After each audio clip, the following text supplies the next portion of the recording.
ইহুদি ধর্মীয় টুপি কিপ্পার এক অংশ কেটে ফেলেছে ইসরায়েলি পুলিশ। কারণ টুপির এক পাশে ছিল ইসরায়েলি ও আরেক পাশে ফিলিস্তিনের পতাকা।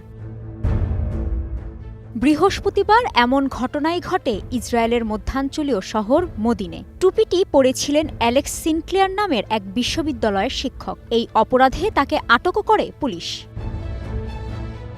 তার সঙ্গে কি ঘটেছিল এর বিস্তারিত জানিয়েছেন অ্যালেক্স নিজেই। ফেসবুকের বিশাল এক পোস্টে অ্যালেক্স জানান, তিনি নিজ শহরের একটি ক্যাফেতে ওই ধর্মীয় টুপি পরে বসেছিলেন। তখন এক ইহুদি এসে তাকে টুপিটি খুলে ফেলতে বলে, কিন্তু তিনি অস্বীকৃতি জানান। পরে ওই ব্যক্তি পুলিশকে খবর দেয়।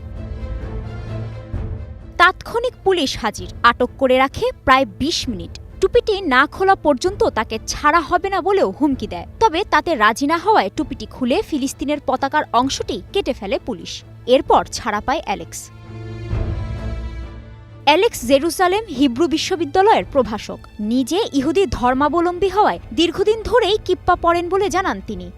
প্রায় ২০ বছর ধরে আমি এই কিপ্পা পরে আসছি, যেখানে ইসরায়েল ও ফিলিস্তিন দুই দেশের পতাকাই আছে। এবার সেটা আমার ধর্মীয় টুপি থেকে, আমার ধর্মীয় পরিচয় থেকেই নিষিদ্ধ করা হলো।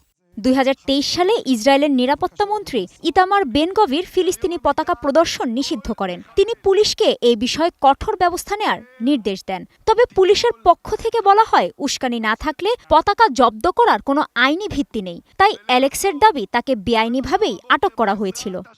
ফিলিস্তিনি পতাকা প্রদর্শন করা অবৈধ নয়, তবে জনশৃঙ্খলা বিঘ্নিত হতে পারে এই যুক্তিতে পুলিশ প্রায়ই বিক্ষোভে এসব পতাকা জব্দ করে। তবে আমার এই টুপি কোনো উস্কানিমূলক ইঙ্গিত না দেওয়ার পরও আমাকে আটক করা হয়েছিল। এদিকে বিশ্ববিদ্যালয়ের এই শিক্ষক নিজের সাথে হওয়া অন্যায় ও হয়রানির জন্য পুলিশের তদন্ত কমিটির কাছে অভিযোগ দায়ের করেছেন। সাথে ক্ষতিপূরণও দাবি করেন অ্যালেক্স।